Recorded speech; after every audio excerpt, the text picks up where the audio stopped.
So hello, everybody. Welcome to my stream. I'm doing my podcast live with three amazing women who are amazing at what they do, have incredible careers, but also are moms, but also currently gestating a baby, one of them.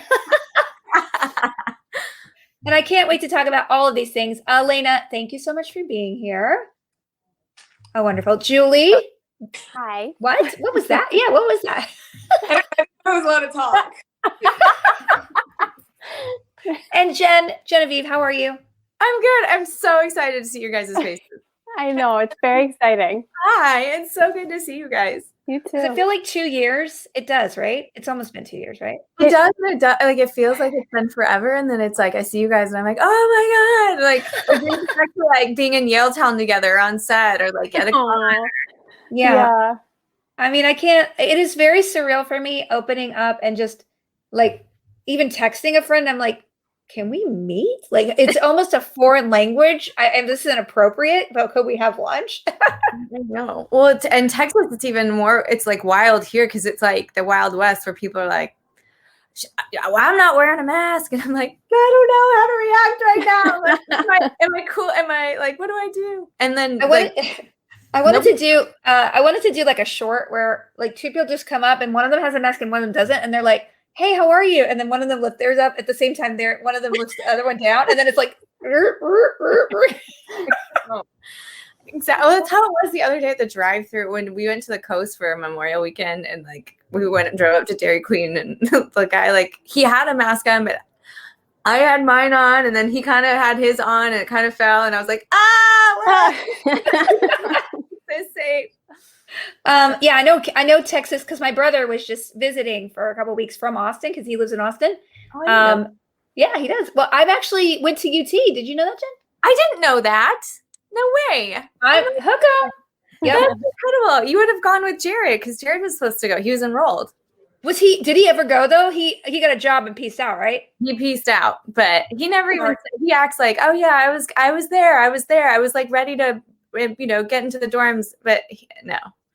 I did not go to the dorm. The dorms are Jester dorm has one of the worst. I went to just orientation there, and I couldn't eat the whole time because the cafeteria food was so bad. So he dodged a bullet. I think he's okay. He's fine. Alaina, are you in Washington right now? Yeah. How's it up there? It's great. I feel like, the same thing with the mask. Like it was weird at first, and now it's been like 3 weeks or so, or maybe a month, and everybody's just like, it's so nice to see everybody's face and like to smile. And yeah, for a while too, it was really political, and like at one point I wasn't wearing a mask because we didn't have so we moved back from New York, and New York was just starting to open, and then my daughter was like, Mom, you have to put a mask on. People are gonna like, I don't know. And I was like, but I'm vaccinated, and this is the whole point of like doing the whole vaccine. And so anyway, it's fine now, and it's beautiful. We just got like some crazy heat wave. I know. You're okay.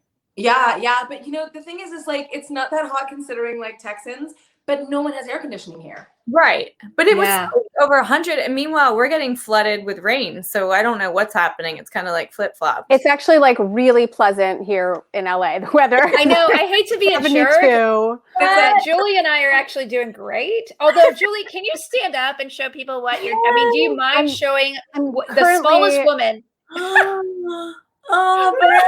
Like, I don't know why he has to sit so low. Because I carried with Tasman, I carried him like my boobs basically touched my belly. That's what I was. I was like up here. Yes. It was like some kind of weird Jane Austen thing, except like, get out. It was giving me cleavage for the first time ever. Yes! It's amazing. But no, I don't know. I guess my muscles knew how to stretch, and so he felt like. I mean, he's been down low. He's never been high. I mean, it looks like he's dropped, and I'm about to give birth, but I'm not. Honestly, I was worried, and I was like, wait, she's only 33 weeks. She's got 6 more weeks of that. I would be like, get out, get out, get out, get out. Yeah, I definitely feel like when people have told me in the past, well, I have a lot of friends who gave birth in their 40s, and they're fine. Like, so I kind of had put like an end date, like, okay, I turned 40 in October, and I was like, if I don't get pregnant by December, I'm just going to like say no, thank you. We're just going to be happy with one and be so grateful. you tried. You were actually trying to have another child. Okay. Well, we were yes, trying, but also like letting it just like if it's gonna happen. Like we weren't like, oh my God, I want like this has to happen. But I also gave an end date because I said if we don't have an end date, it's just we have to have an end date. Yeah. Because I'm gonna keep getting older. It's true. Time exists. Really? We have to talk about that. No.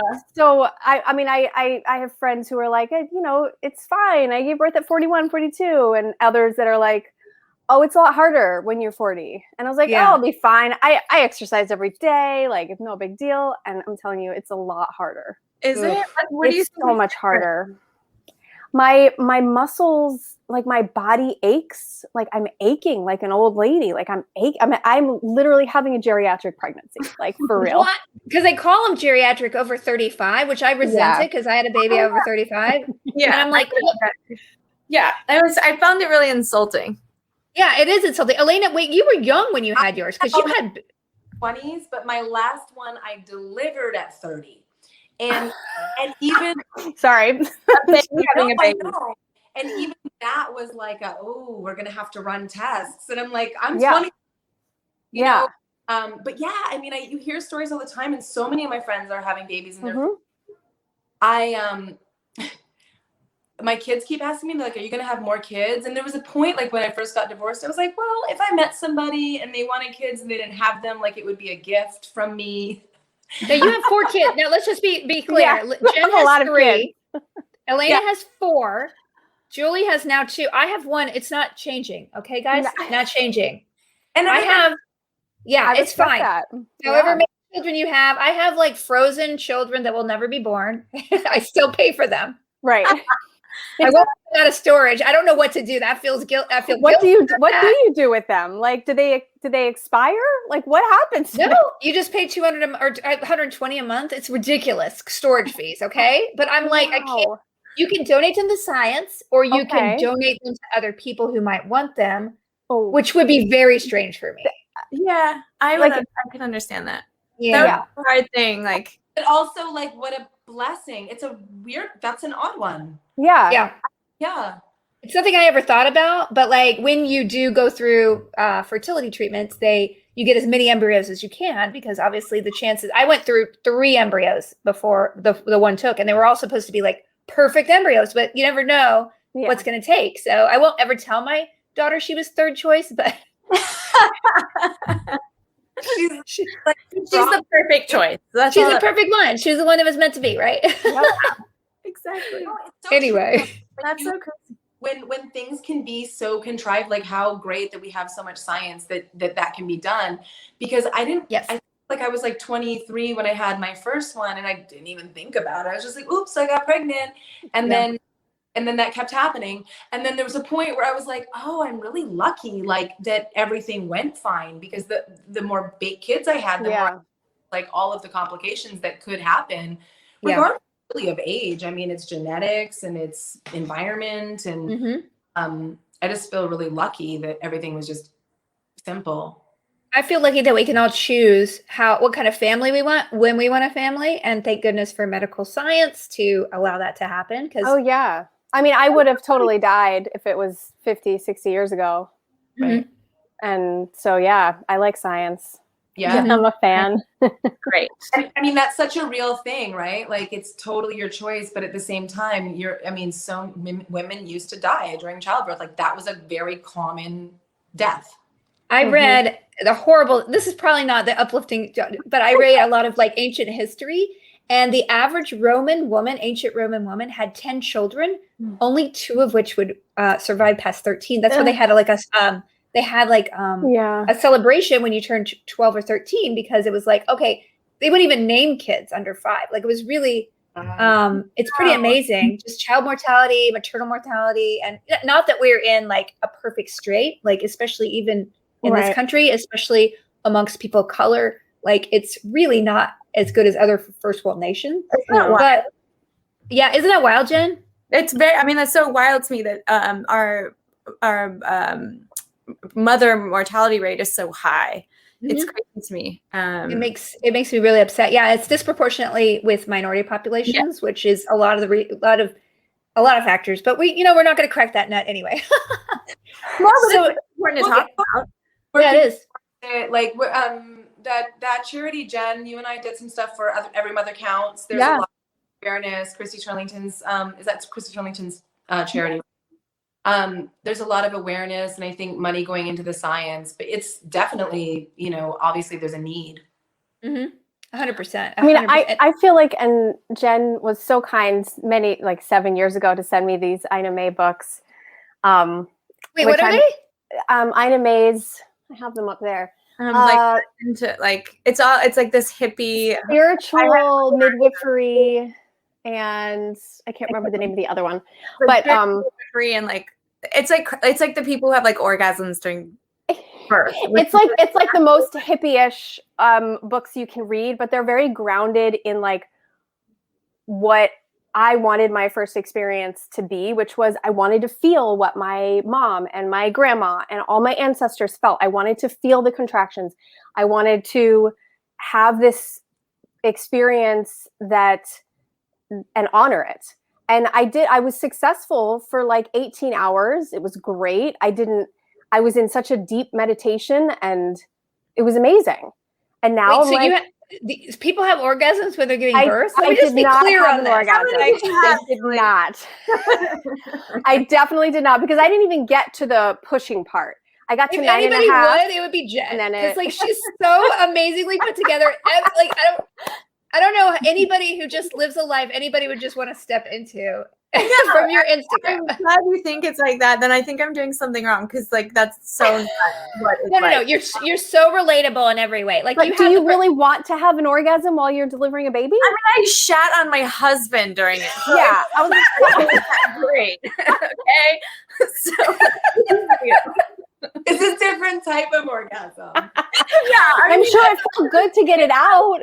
To this day, he's like, you made me get in the tub with you. And like, our baby was coming out. I couldn't like clean it out, okay? You're welcome. It's not my fault. That's amazing. If we could only be so lucky. But you did a birthing center. I had Elijah at Cedars. Did you guys go to Cedars? No, I'm at St. John's. Okay, so Cedars is a teaching hospital, and so at one point, yeah. Oh shit! Did you have like interns? Yeah. Is that the vagina? Is that the hole? Is that the hole? No, like my legs are in the stirrups, and I'm like 10 centimeters, and I'm pushing, and they're like, "Oh, we have a group of students. Would you mind if they came in?" I was like 23. I'm like, okay. Oh no! And this like counting, she's like, and 10, 9, and I just kept picturing my leg from the stirrup going, I want to kick you in the face right now. Oh my god. I had a healthy pregnancy. That's so tough. But I mean, that's the thing, is like you can do it anyway. And it, like my first, I was in labor for like 4 days. Oh my gosh.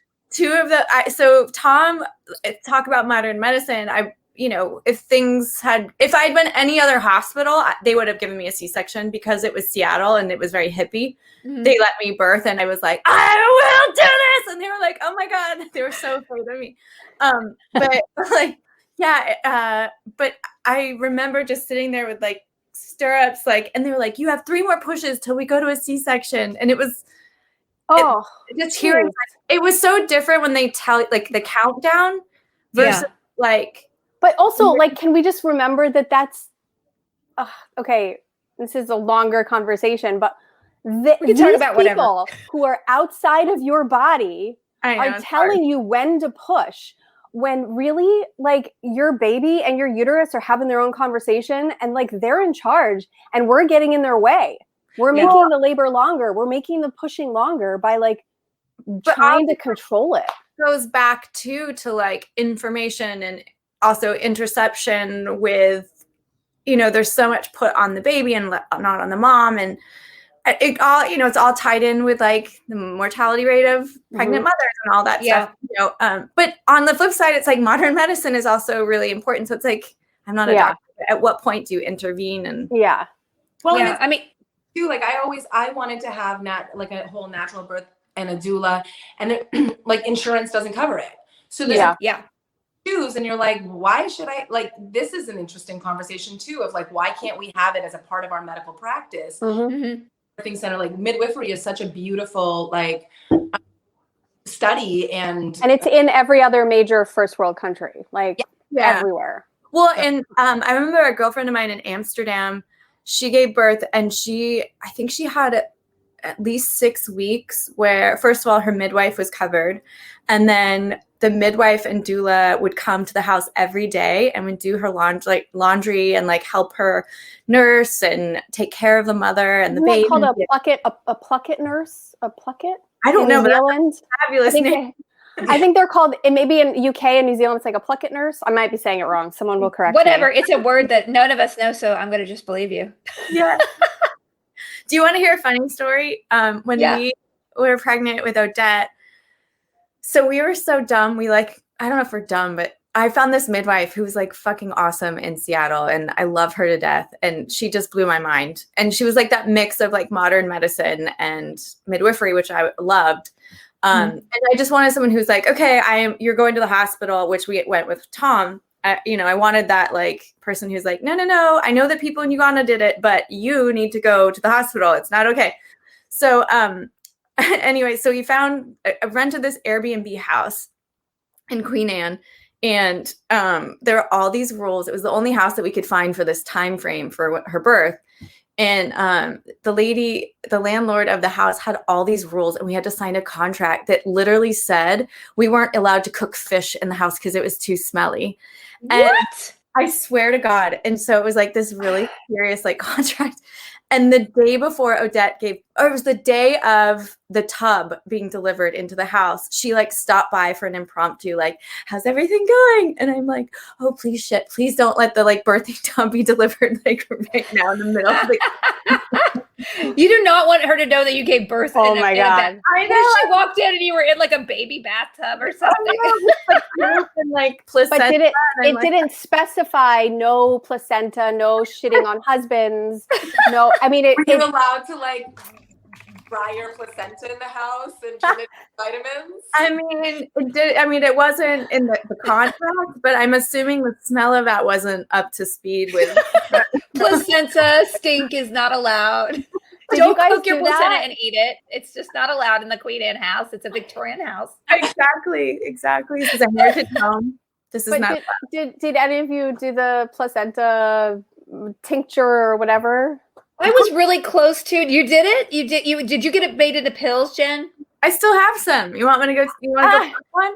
Wait, I thought you were supposed to just eat them all. No, you are, but then apparently, like when they go to as needed, you can take like, oh, I'm connect. This is so stupid. Oh my what? God. Wait, what?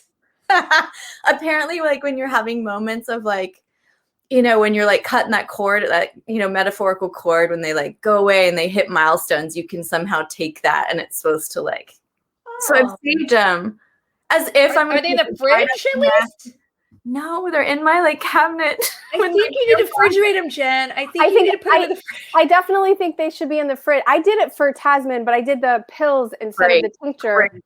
But the tincture, I think the tincture is probably better to do because it probably lasts longer. So I could take it when he went off to college. God. Jared, he packed up the apartment in Vancouver. You guys, I just realized he packed it up, and my tincture was in there. I'm like sweating at my hives. Where is it? No, you feel it looks like you're upset right now. Look, you're flushing. Oh my God, I'm gonna kill him. Yeah, I gotta check on that. You gotta check on that. It's not stupid. I think it's really interesting because I even like I miss it's so weird this whole year, right? How we have barely traveled, like, and literally we've been at home with our kids, like it's going on like 16 months or something of all the time. And I'm like, oh, that's interesting because I have had dreams like of like talking to my kids. Like I miss. Yeah. That's a real thing. I have a big question. Why are y'all booty calling my wife? Wait, no, I have a big question for you. Jen has a really important question for you right now. Okay. And you're kind of being put on the spot here. So yeah, great. What happened to the placenta tincture that was under the paper? Did you pack it up? No. Did you eat I it? was sweating like crazy. That was a placenta. That was from my I was like 10 years old. oh my God, I'm gonna fucking cry. Are you serious? Don't cuss. Sorry. Okay. There's potty mouth. Oh my Look God. at her. She's flushing. Probably in the Wave her down. Blow on her. Come on. She's too hot. I worked so hard on that. Then I'll send you some of mine. It's all good. We'll You'll take be like, who is this baby I'm connecting to? I don't know. Are you gonna do it? Did you do it? I did it last time. I don't know if I'm gonna do it. I mean, I did it mainly for fear of like postpartum depression, which I didn't actually have, and so then I just kind of took it like, I don't know. I think. I don't know. I mean, I think a lot of that kind of stuff is you have to believe in it in order for it to work. Yeah. And you have to kind of be in the right mindset for that. And I'm totally all for that kind of medicine. Like whatever works really is if I had postpartum and I believed that this placenta pill would help me find my way through it. Fuck yeah, that's great. I think that's awesome. I mean, Jared, wait. Just to be clear, you lost one of your placentas because you didn't pat the tincture. I got But the other two. the other two I have the made into steak and just ate. I have the other that two night. here. No, she's got the other placentas, but they're not refrigerated, Jared. Will you take the pills? Will you take those pills? Right now, they're in my vanity. I gotta be straight with you. I took them all when during the 2-week quarantine when we went to finish Supernatural. Oh, that's why he was drinking them. having a moment. I was having a good old time. I was having the time of my life, just drinking pills. We're like, what is he on? Well, he's on Odette's placenta. Gotta talk to my husband. He's on the placenta again. He's on the placenta. Placenta. No, I don't know where they're probably in storage or something. I don't know. There is storage? That's definitely not like a I'm pretty sure stable- that you shouldn't take them anymore. Well, You're not they're taking them. they're in No, it's like a tincture. Oh, the tinctures are okay then, right? the storage is like climate controlled. I think it stays at 70 degrees. Under the sink was not there. It'd be the same as in our house, you know. I mean, I think like the place we got, because Ackles and I just basically loaded everything into a U-Haul and So dropped it it might off. be at his place then? No, it's in. Ackles has your placenta. There's a storage unit here in Austin that has everything from his apartment and my apartment that we didn't want to. That you haven't unpacked. That we haven't unpacked yet. Like some of the things we did, but there are a lot of boxes there that I don't want to brave yet. You know, we had a full-sized apartment in Vancouver for like the last 6 years. I think that's the worst part of all of this is that none of us got that closure. And in some weird way, I feel like, oh, well, it's all open. Like we didn't ever say goodbye. So it's all. I know. I even bought a dress. I was supposed to go back up and have a dress. And I even bought a dress. I was like, you know what? You got to splurge. And then I had nothing. I got Put it on. We'll wait. We'll talk amongst ourselves. Get out of here. What are you doing? I won't fit in it. I have a fat cupcake ass now, Jared. Even better. Then take it all off. COVID cupcake ass. That's what I have right now. I don't know about you guys. More exciting. Hell with the dress. Well, then the next time we all get together, we need to have some form of a. I'll wear a cupcake dress. There was like a hot second where Michael and I were going to move to Austin. I was like seconds away from texting you, Jen, and being like, okay, tell me where to go. Where should I look for houses? Come visit. Now we're going down to probably New Zealand at some point. We've nixed Austin. Same. Yeah. Wait a minute. You're planning on moving to New Zealand? Why? Not right now, but like eventually that's probably where we'll be. Is he a citizen? Are you a citizen? Yeah, he's a citizen. Oh, so it's supposed to be the best place to raise a kid. It is. It's pretty awesome. He's also on the lam from the American government. So he's trying to get to we need to extradition policies. Is this live? Yeah, it's it's fine.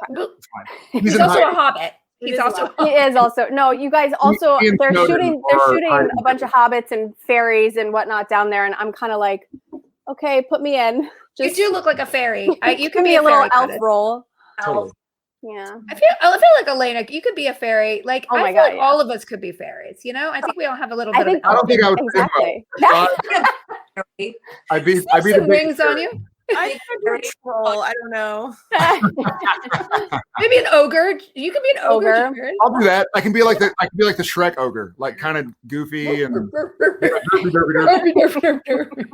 I run into walls and stuff. This show sounds really. I don't know where we're going. I'd watch it. I think it solves itself. All right. I don't want to. Yeah, no. Nice. Thanks for stopping in. Good to see your face. I like you. He was watching our kids, and he's like, "Let's watch this movie." It was Tomorrow War. It got scarier than I think they were willing. Oh. 7 and 9 over here. I was like, is that an R-rated film? I'm gonna say it's like 14 plus because it's streaming. So it's. Do you have 14 plus kids? I don't know. But if you add them together, they're 16. So okay. They're watching a new movie. So our 7-year-old. That was R-rated. And he's hilarious. We're watching it, and they finally show the aliens. He's so excited. He's like, he goes, "I'm so excited. It makes me want to pee. I think I have to pee." And we're like, "All right, buddy, do what you gotta do. Like, go ahead and go. Like, the bathroom's right there." I'm like, he's like, "Okay." Oh my god. He's like, "Yeah." Yeah. So they're watching another alien movie right now with Tom Cruise. Oh, what? Yeah. Right. You haven't seen it, then you might want to go make sure it's I'm going to. Okay, bye. This was a movie. I think it's R. But then, and he wonders why they're on our floor every other night. Well, that was their first question after the movie ended just a second ago. They were like, "Hey, Dad, can we sleep in y'all's room tonight? We promise we'll be quiet." And I was like, "I gotta ask your mom." I was like, "In the meantime, watch the beginning of this R-rated film." It's called Porky's. It's about a pig. Exactly. You'll laugh when you're older. Team America, it'll be totally fine. Yeah, Team America. Puppet show. Yeah. God. All right. Good to see y'all's faces. I'm gonna leave. I will see you in person hopefully soon. I don't know when that's happening. Whatever. I know. All right. Mwah. Mwah. Love you. Bye. I have a question. So who here? Okay, guys. If you have some questions, we will take some questions from the audience. So my mods will pull some out and send them over to me. I'm not going to promise we're getting to them, but we might. We're going to still talk about placentas. I do have a question about shooting during. Alaina, you had a job. Like who has acted during COVID times? Like, okay, yeah. So was it easy? Because I had a friend who was on a show and they literally had to put saran wrap over their lips to kiss. Oh my god. So I did have a husband in this movie. I did recently, and we discussed that. But I had actually just gotten over COVID like 3 weeks prior, and I was tested negative, but I had just had it, and he had already had it. So he and I discussed it, and we're fine with it. But yeah, that was a thing. A lot of times too, what I was hearing was they were hiring couples to play couples. Mm-hmm. Yeah. I mean, you guys have natural chemistry. I'm sure that really that helps. That'll work for the union. Right. Yeah, it was such a weird. It was such a weird thing, right? This whole year. Yeah. And so I finished. I was on the 100, and we finished like the day the world shut down. Right. I forgot about that. But speaking of like no closure, like our wrap party was supposed to be on the Saturday, and they're like, we're gonna postpone it a week, see what's happening with the world. Oh my god! Like it was just no closure. 7 years of that show, no like finisher. Oh. So yeah, it's kind of like Supernatural. No closer. I know there was a party. We were all going to be in that scene, and then we're just going to have like just shots of people's faces, and then all of us get drunk. Like we're just going to be so great. Yeah. No, I was so excited. Are there any other things that you feel like that you really feel like really derailed your life in a bigger? I mean, we all got derailed, right? But I think for me, I got derailed in a really good way because I stopped being like quite as neurotic, and I started doing a lot more things that I have more control over that made me happier, which has been really settling. Like, what are some of your highs and lows of COVID? Because now we can actually talk about it because we're coming out of it, maybe. I really felt a lot better after Tasman was able to go to in person. Mm-hmm. I mean, for me, it was like I coupled up with another family, and I took Tasman over there every day from 9 to 5. And it was fine. It was great because like the kids had each other to play with, but it was not necessarily fun. Yeah. Because then I'm just like at someone else's house like all day. Basically, it wasn't. I definitely. COVID was not fun for me. Yeah, and she's 7, right? Tasman? Or your kid? Your kid is 7. 6. Not yeah, he. he's 6. Yeah, he's sorry. 6. So but do you feel like that's did- like a necessary age to be around other kids? Because Oh my my kid could care less about other children. She's like, really? Whatever. No, she does he not like other children at all. He 4. likes Charlie. That's true. She really did. She likes older kids. She doesn't like kids her own age. Like they're very like an aunt to her, but she really likes older kids. It's very strange. No, Tasman is also drawn to younger kids a lot. When we go to a park and he meets other kids, very often it'll be like a 3 years younger kid that he's hanging out with. Oh, that's kind of cool. So he's going to be a great big brother, huh? A very, very, which is also one thing I wanted to ask Genevieve and Alaina was, so Tasman's going to be 6.5 years older than his sibling. I know you guys have multiple children. It's not like you have 2 children that are exactly 6.5 years apart, but like, how's like Tom with Odette or like Elijah with Lincoln? Yeah. Like how are those relationships? I'm curious. Well, it's really funny. When I was pregnant with Lincoln, with all the kids, we went and did like the 20-week ultrasound when we were finding out the sex all together. So, so the kids would find out at the same time as us. And so with Hannah, Elijah was too young, but then with Charlie, Elijah started crying, and I was like, "What's wrong?" He's like, "I already have a sister." Oh. And we're like, "Whoa, where did that come from?" Like, and then when I was pregnant with Lincoln and we found out it was, 2 years later, he was so excited that he was going to have a little brother. And I was like, "You're going to be 7.5 years older than him. Like, I don't know, buddy." But honestly, they're like this. They have the relationship. I used to come into his room when Lincoln was old enough. I put the crib in Elijah's room, and I would go in the morning, and Elijah would have him out of the crib. He'd be sleeping with him between the bed and between the wall. And like, even now they play. We moved to New York, and I'm not necessarily going to stay in Washington, but that was a really hard move for my kids. And so I moved back because Elijah has 1 year left of high school. And I was like, "I promise you I'll stay here until you get sorted to figure out what you want to do." And he's like, "Just don't take Lincoln away from me." And I'm like, so, Lincoln's 9 and Elijah's 7. That's awesome. That's the sweetest thing I've ever heard. Yeah. That gives me hope. Yeah, I mean, it's really hard. Jen, how do you feel? Like, you have 3 kids they're all really pretty close in age though, right? They are. So Shep was like, "Oh wow, okay, like we're doing this kind of like we weren't anticipating having them that close, which we weren't not trying, but it was like okay."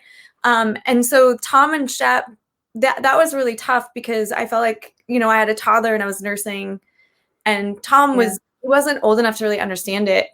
They are best friends for the most part. It's Shep and Odette that are like oil and water. Like they are, and Tom and Odette are totally close and fine and in love with each other.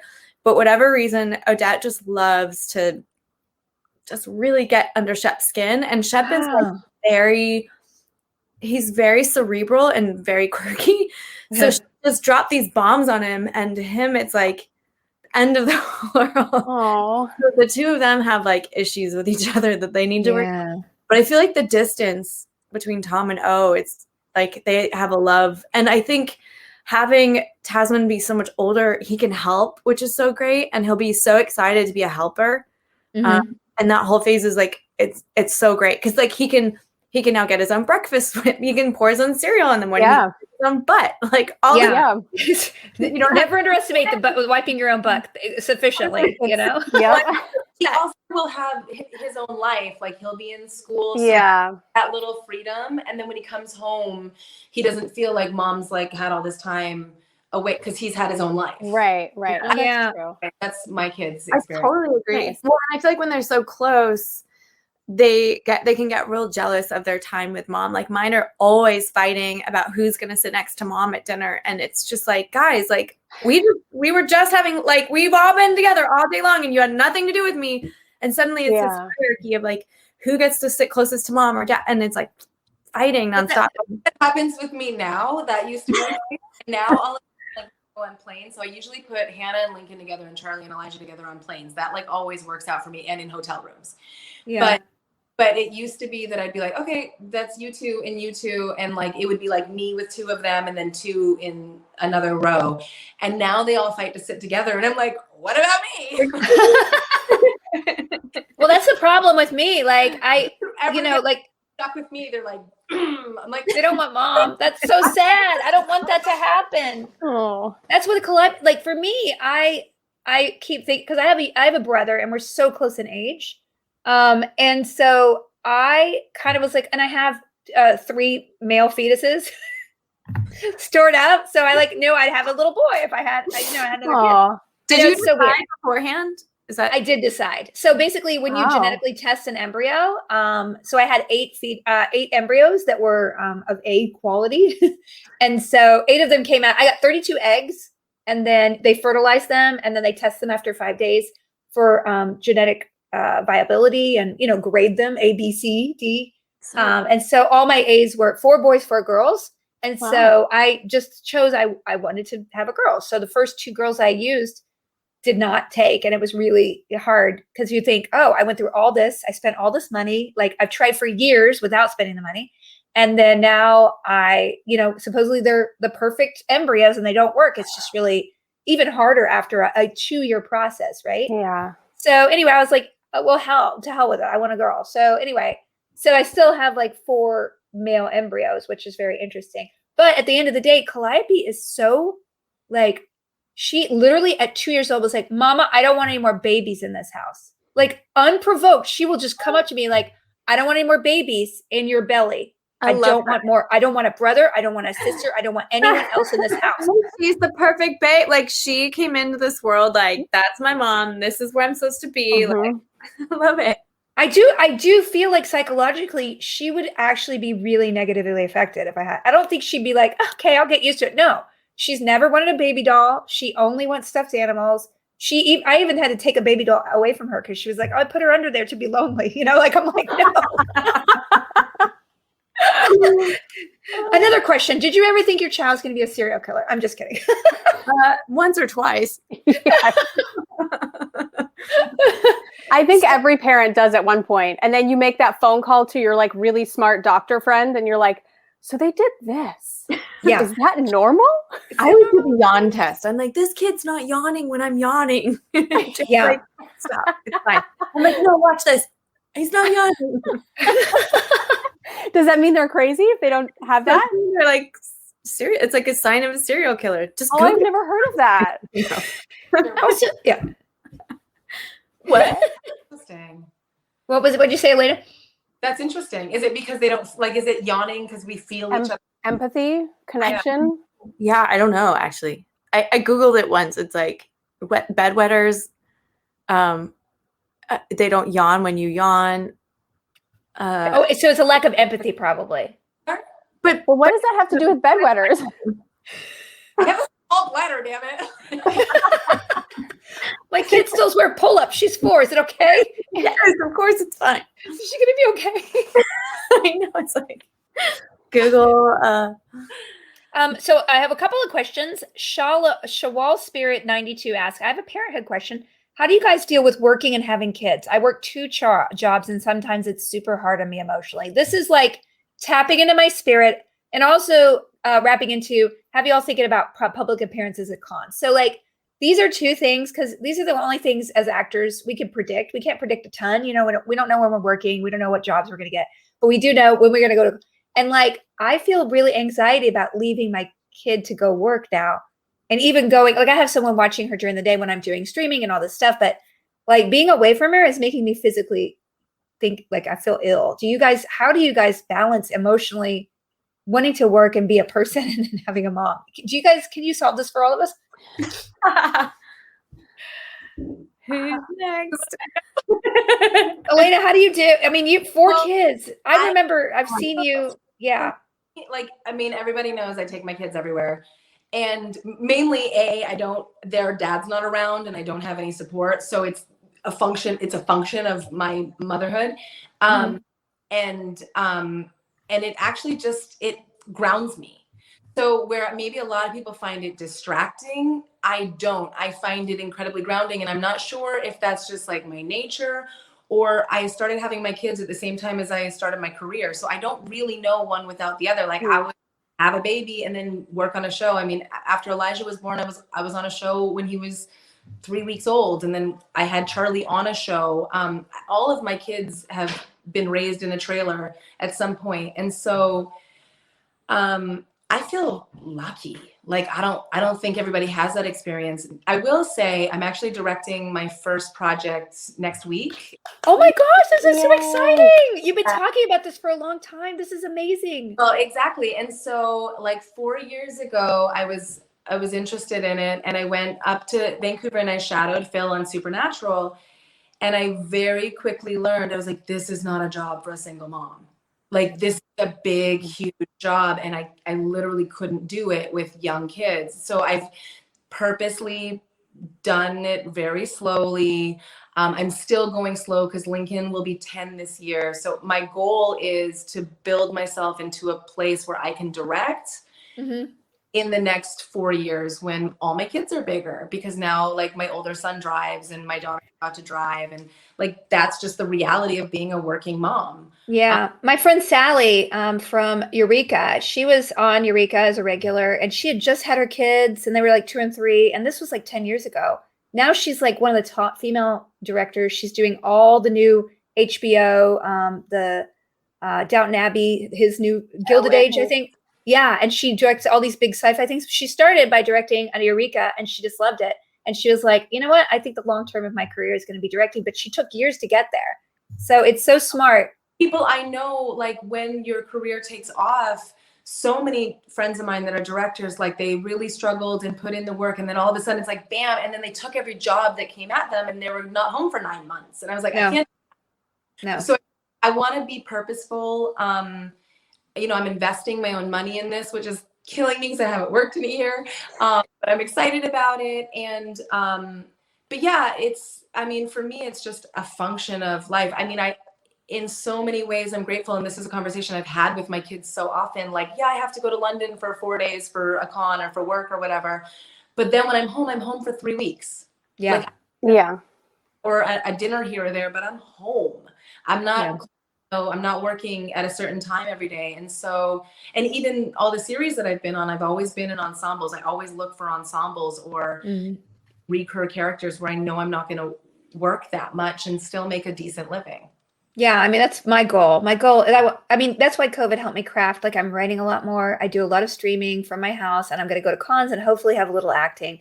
But that will allow me to be as at home as much and have flexibility. It's so hard. And Jen, you know, you had kids during a time when Jared was still on Supernatural. Like, how did you do?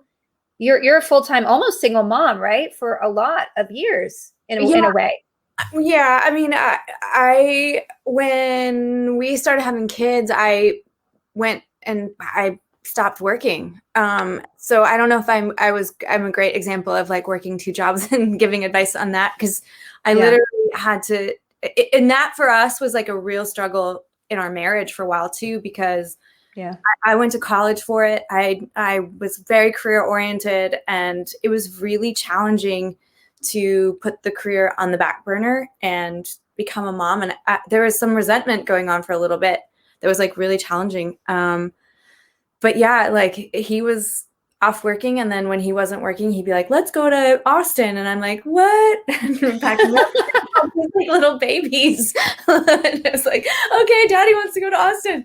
It was a little challenging at first, but yeah, I think like it was weird. Once I was pregnant with Odette, I really felt like that pull to like get back into something and do something again.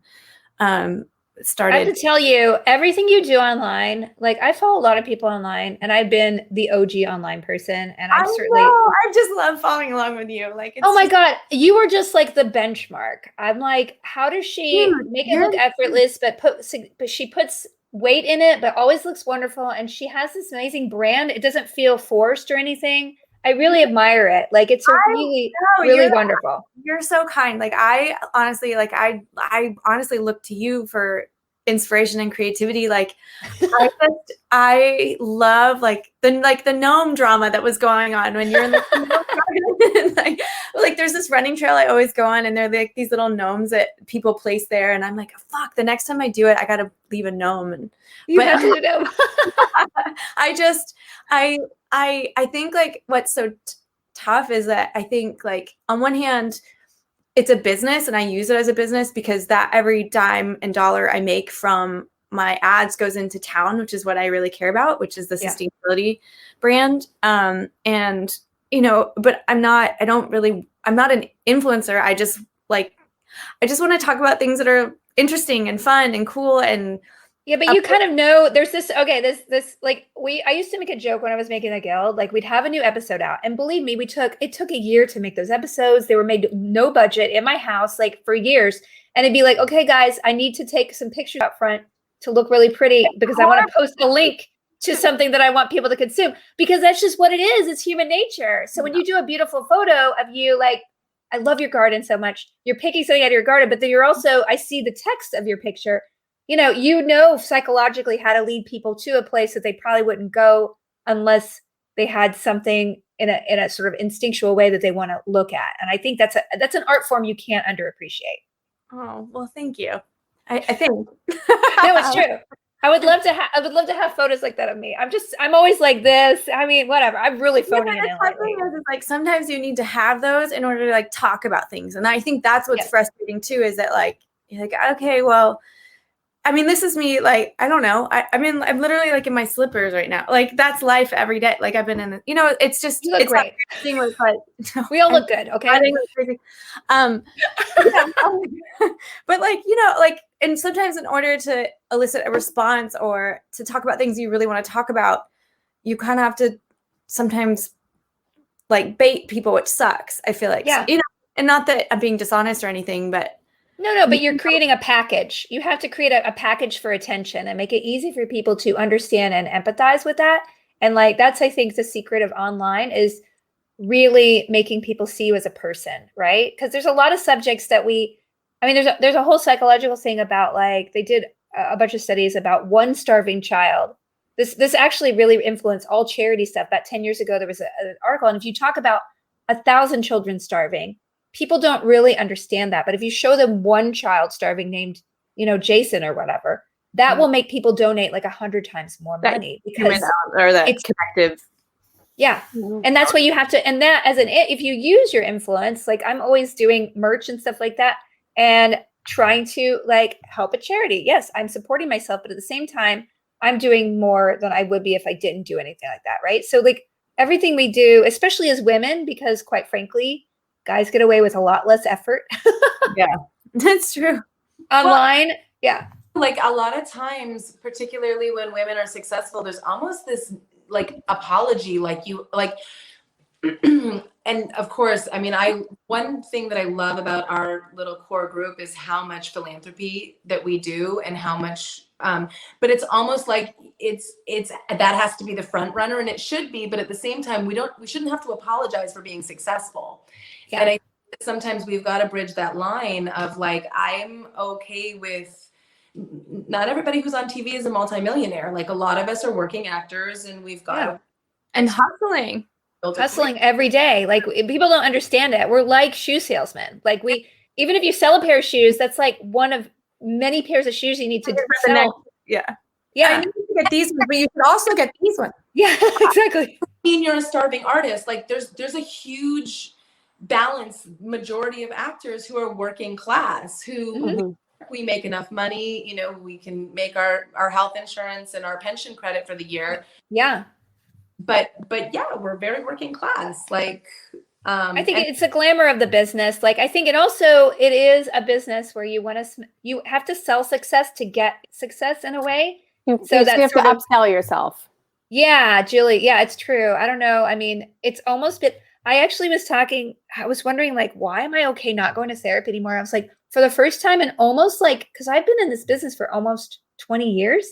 And like, this is the first year of my life I haven't been rejected on a daily basis since I was 20 years old. Right. Yeah. And so it feels so strange to actually settle into my skin. And I feel so empowered to go back because I actually feel like I've learned enough to be okay and proud to be myself, whether I'm rejected or not. But when you start at such a young age, you put your self-worth entirely in other people's hands, right? Yeah.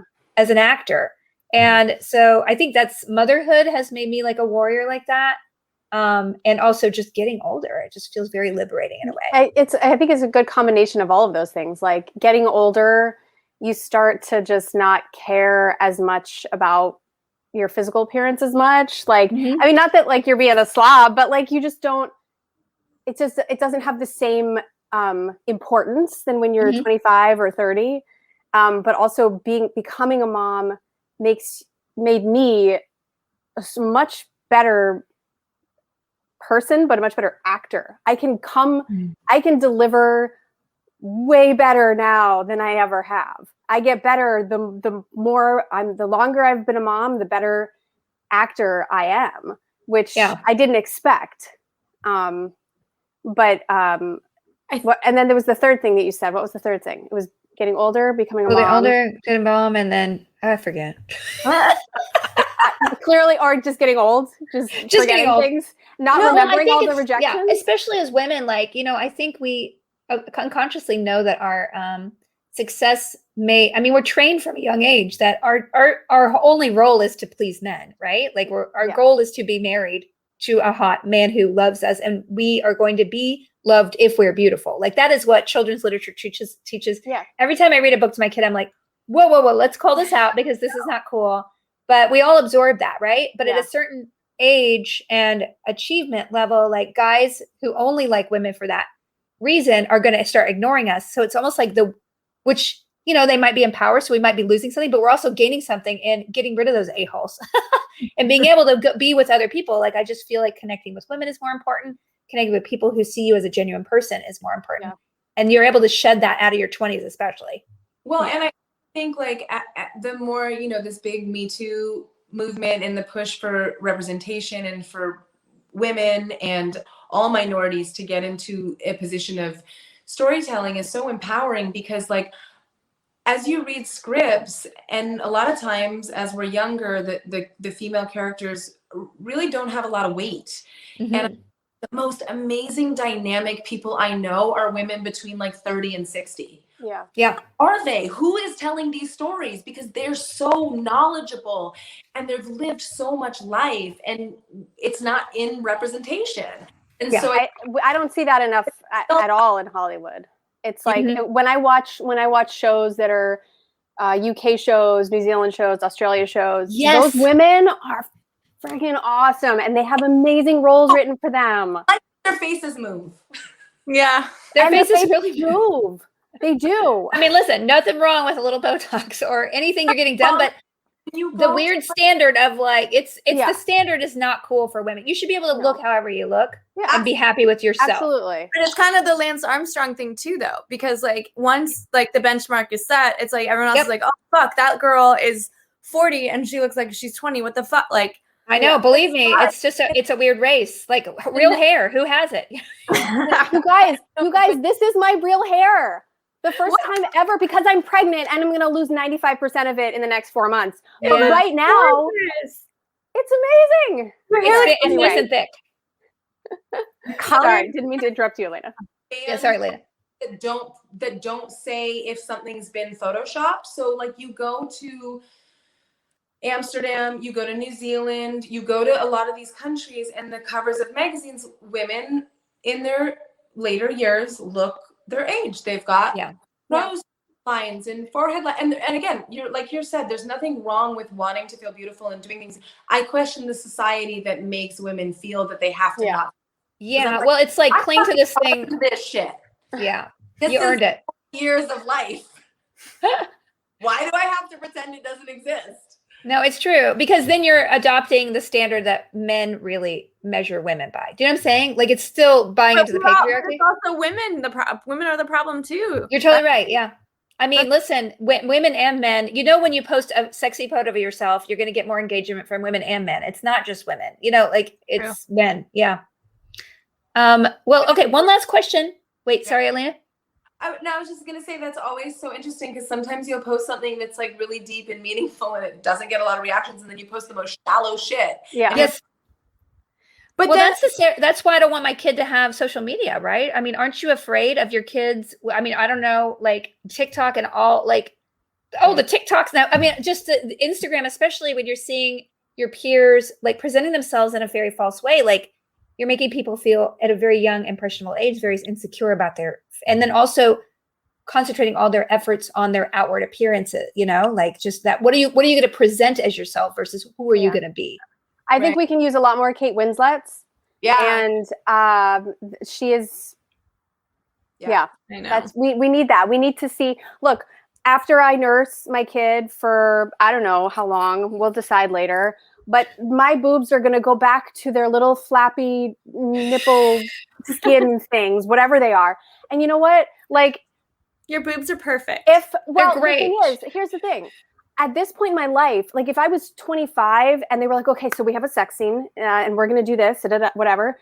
Like I didn't even take my bra off in the sex scene in Supernatural. Like I was like, nope, I'm good. Like, let's just like move around in the car. Oh, I thank God I've never had to do a sex scene. Oh no, but like, I feel like at this point in my life, if I had a sex scene, I'd be like, okay, no makeup, because who wears makeup in the middle of the night? No one. Yeah. Sorry.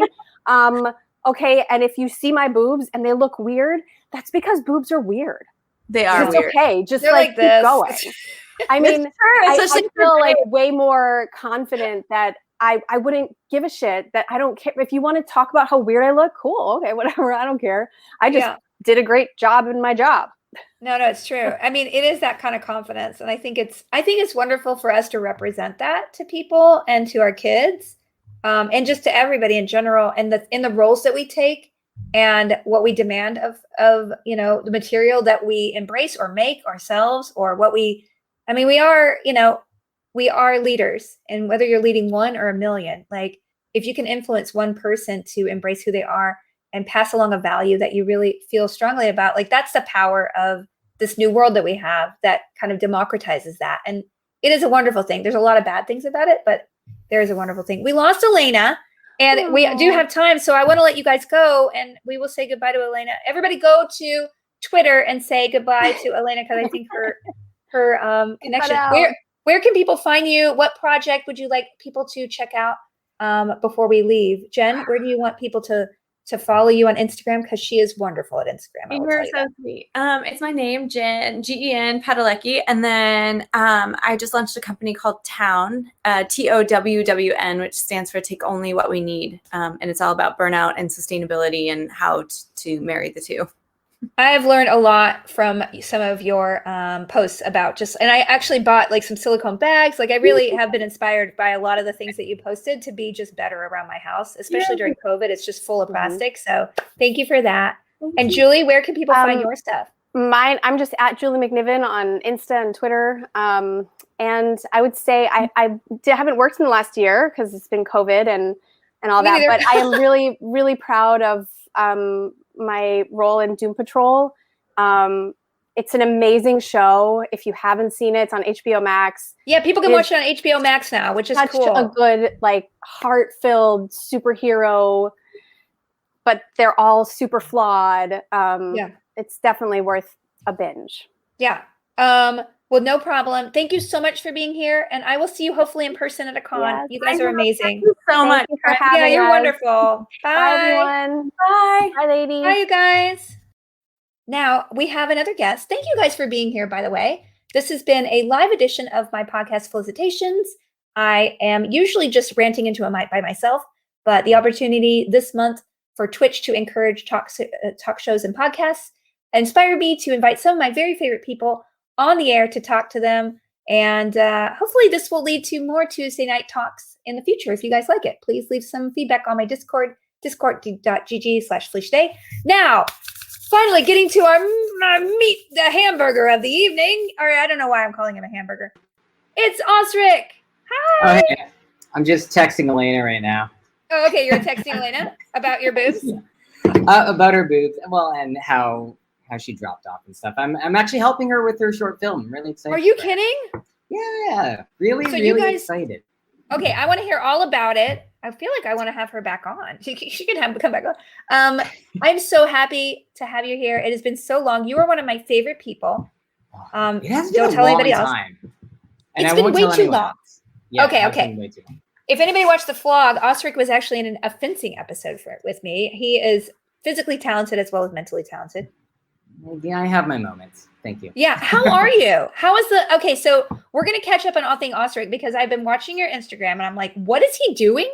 So I need to hear everything about what you've been doing and your new venture and all of that. Because the last time I talked to you was probably over 2 years ago and you were directing a film or you're producing a film. I produced a film. Okay. Okay, wow, that was it. That was a long time ago. So I produced my first feature film about, I think, 3 years ago now. I did my second one last year in the middle of the pandemic. Wait, what? I know, that was the whole thing. And like, I mean, just like the SAG rules and like testing and all that. And I can't imagine. I came on late as a producer, so I didn't even have to do any of the heavy lifting, but it was still a lot of things that I learned. And I'm prepping another one in Canada right now, as well as pitching around some shows. And I directed my first short earlier this year. Yay! Thank you. Amazing. Pretty much everything Alaina said. And then we started talking. She was talking about her short, and we had spoken about that pretty early on. So I found her a writer, and she found some producers in New York, and now we're getting ready to get that going very soon, actually. That's amazing. And okay, in the middle of all of that, I opened. Yes. Okay. So I don't know how any of these things are connected. Like what? Okay. I want to get back to all the film stuff because you are so talented and so creative, and I want to hear all about how that COVID experience was. But I am the only thing I did during COVID was eat, so I need to talk mostly about the restaurant. Why would you open a restaurant, especially during COVID? Like, what inspired this? Where is your restaurant? Where can people eat there? But I want to know why. Okay, first, why a restaurant? Okay. Man, so many things. Okay, I'm a great interviewer. in the middle of COVID, or somewhere halfway through the pandemic, I came back to Vancouver to be with my family, and one of my hangouts every time I'm in Vancouver is one of my best friend's restaurants. He opened a place called Do Chai a couple years back, and it is my favorite restaurant in the world. And I just happened to go to high school with him. He went to VFS for screenwriting. He's my writing partner as well. We wrote scripts together during the pandemic, and I just hung out with him a lot. And so, I kind of pulled him back into the film side. He pulled me over to the food side because I started learning about food and what it takes to run a restaurant and all this. So he opened a restaurant first. He comes from a family of restaurateurs. Okay, so you already have experience behind you in the guise of your friend. Yes. So, I would never do this out of the blue. Like, I would find at least someone that is somewhat experienced. So I think this would be his fourth restaurant that he's opened. So it was like, okay, like this is the guy I would do it with. Not only do we align creatively, but he owns my favorite restaurant in the world. That seems like a pretty good base to kind of build. What kind of food is it? I'm hungry. So this place is called Do Chai. It is vegetarian Vietnamese food. Last year they won Best New Restaurant in Vancouver, Best Vegetarian Spot in the city as well. And they're still collecting all these accolades. It's wonderful. Next time you're in Vancouver, I'm definitely taking you. 100%. Sebastian Rocher loves the place because he's also vegetarian. And so I brought him and Alicia a couple times, and they actually live really close. So they've been back many times without me. Yeah, they've been living in, my friend Tom Lank. This is really weird, but Tom Lank isn't connected to the Supernatural universe at all, but he was house sitting for them while they were in Vancouver. So it's just this weird like connection of friends. Like, wait, you know him? But I know him through his, and then, oh boy. Oh, that's funny. Amazing. Yeah, I know. I love him too. He's great. So your friend opened your favorite restaurant, and then you were like, well, I want to open one. Well, are you partners in that? Or is this just your thing? No. I just I became a regular at his restaurant just because I wanted to eat the food so much. And I've never been a regular anywhere. I just started showing up every day. And whenever I had a meeting, I would just like, let's just meet at Do Chai because I want to go there. And I was really excited. As a vegetarian in LA, there's a couple of spots that I go to.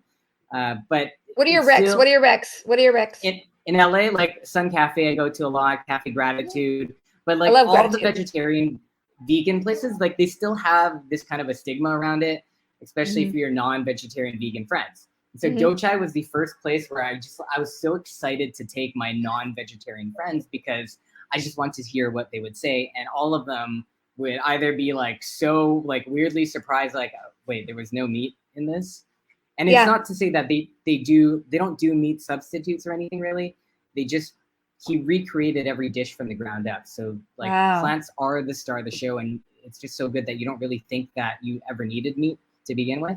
And so sounds delicious. I mean, it sounds like the kind of food, because really I like in my heart I'm a vegetarian, although I have a kid who, I mean, actually she tells me she's a vegetarian all the time, and then I'm like, what about bacon? And then she says, well, I'm a bacatarian. Yeah, I'm so like, cute. that loophole is interesting, but okay. Yeah, but I was vegetarian for several years in college, and I just love, you know, especially when people can be innovative with it. That really just makes me it just makes me happy because it's like guilt-free, but also enjoyable. Yeah. I mean, I think the main thing is that he's not vegetarian himself. He just got tired of working with meat. And so he wanted to make a place that he would want to eat at every day that was just had no meat in it. So did he make the menu with the chef, or how did that work? He had the vision for it and they found a chef, or what? He is the chef. Oh, he's the chef. Yeah. Wow. Okay. So your writing partner is the chef. And then so this is amazing. What a multi-talented guy. Okay. So then he's a very talented dude. Yeah. I don't know. How do you, like, that feels like so much pressure. Like, you know, I've played Overcooked and Cook Serve Delicious, which are like simulations of a kitchen. It doesn't go well in my virtual kitchen. Okay. I always get backed up. I burn things. I can't imagine having real people. Well, I mean, I think the big takeaway for those games, because prior to opening the restaurant, I did play a lot of Overcooked to prepare myself. Oh, you did? It's very big. It's but it does help. It actually does help. Like the main thing is that you don't do it by yourself, right? It's a team effort. So if someone on your team doesn't know what to do, like you have to help them or you have to teach them. And I mean, how I see this place and our other restaurants, like we're more of a school than we are a restaurant, because we're just constantly in the process of training people and teaching them. And if I'm not training someone to someday take over my job, I'm probably not doing it right? And same with the kitchen. We don't want people to just stay where they are, like washing dishes or serving. Like ideally, we want to teach them to someday own their own restaurant if they want to. So that doesn't sound like Gordon Ramsay to me, but yes, I mean that philosophy seems a lot cooler than what I've seen in practice, which is abusive, I think Gordon Ramsay does do the same thing. Have you ever seen? Because I also watched a lot of Kitchen Nightmares in preparation of. Wow, you did your research. Okay, wait. You did Overcooked. You did Kitchen Nightmares. What else did you research? That was it. Just those two. Okay, that's Chef's Table. Chef's Table. But David Blue. Hi, David Blue. David Blue's in the audience. I just want to say hi. Hey, David. Yeah. Yeah. So I think like if you watch Gordon Ramsay on the British shows, like he's much more like calm and like really kind and gentle. I think they spruce up the drama for America. But for the most part, like you're just trying to facilitate people to learn. Like we want people to want to come into work. And this is what I tell everyone in the interview. Like, if you don't want to be here, like, we're not going to force you to be here. We don't want people to come in who just want to be here for a paycheck, because, like, honestly, like, we're not paying enough for you to not enjoy your life, right? Yeah. Like, you want to enjoy coming here. We want to create a space where people, like, enjoy each other's company. Because, like, I'm going to spend a lot of time with whoever. I want to like you. I hope you like me and everyone else as well. Because if we don't like that, then this is not a good fit. Well, it's kind of like a film set, right? Teams. Yeah, it's like it's team building anywhere, right? Like on a film set, I'm sure you've worked on TV shows where the number one or like the showrunner is just a jerk, and like everybody, it trickles down where they're horrible. Or you could be on someone like Supernatural where everybody's cool, and it's like number one, number two set the tone, and then like from top to bottom, or it's not even a top to bottom, it's like A to Z, because everybody's treated really well. Like that influence means a lot. And it also provides people with loyalty and investment of their time. And that's so much more valuable than just, you're right, like clicking in and clicking out every day, right? Yeah, and I think that's where the film experience has helped. Like in producing, it's all about building that team too. Same thing. We want this to be a fun thing, especially on an indie shoot. Like no one's there to make the big bucks, so we should have fun. We should enjoy our time. You got to take care of your people, right? So that's essentially the same thing we're doing here. There's just a slightly more of a focus on the business side of things, and on the film side, I think we've been so trained to focus so much on the creativity that we forget about the business aspect of film. And so like having this experience in the restaurant, I think will only help me be better as a producer. Yeah, because ultimately you're making a product, right? I think that's the naive part that I wish I had known before because I got a business, which I mean, I will tell, I try to, sometimes I play it down. I did a great job. All right. I did good with what I got. Yeah. But at the end of the day, I went into it only thinking about creative, and had I had more experience myself or had more business only oriented people on the business side, we would have gone a lot farther, I think, because entertainment business, it is a business, right? And ultimately you can't make episodes. People like, to me, just make more tabletop. Well, I'm like, well, they looked better than other videos because it cost 6 figures to make. Yeah. And that it wasn't just a live stream. And so that kind of disconnect is something that I wish I had been more cogent about. And had more training in. And certainly if I did it again, I would start making sure that I had those right business people in place. Because if you're not going to do it yourself, you need people who are really good at that to run that. So the creative can be good, right? Yeah. I mean, it really is the marriage between art and commerce. And so, yeah, I'm very excited to learn the business side of things, because this is something that I just never thought about. And as much as you're like, I'll just find a really good business person someday. Like finding good people is really hard. So hard. So hard. And I tell people that I interview, I'm like, we're paying minimum wage, but you know what? It's hard to find good people at minimum wage. It is. Like, and it's, I mean, Canadian women, I'm sure Canadian minimum wage is much better than it's US minimum wage. 15.20 over here. Yeah, so. It's way low. It's really low. I mean, they're trying to fight to get it to 15, I think. And it's now like. Yeah, we're already there. So we pay 15.20 plus tips. And like, even like, if you offer above minimum, I mean, at any level of salary, it's hard to find people, I guess. Mm-hmm. Like it really doesn't matter how much you're paying. Like I could be offering 6 figures and it would still be hard to find someone that's really good. And I will tell you, the one thing I learned from business is that the best thing you can do for your business is to get rid of people who aren't working for your business, because I could not fire people.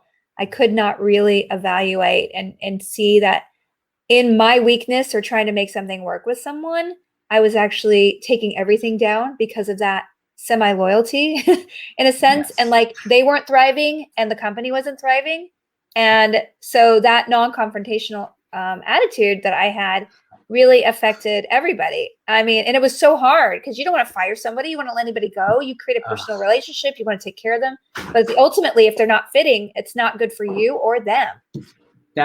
We just went through something like that. And it was one of those situations where we were all conflict type of people. We just want to make things work. And we were all trying to make someone really happy. And then I had a conversation with them and it turns out they weren't happy. I'm like, wait, how are you not happy when all we're trying to do is make you happy? I'm like, okay, then clearly we got to do something else because you're not happy and no one else is happy because we're trying to make you happy. Therefore, maybe we're looking in different directions. Yeah. So we're looking in different directions and like, and so we split ways and I think they're happier, we're happier.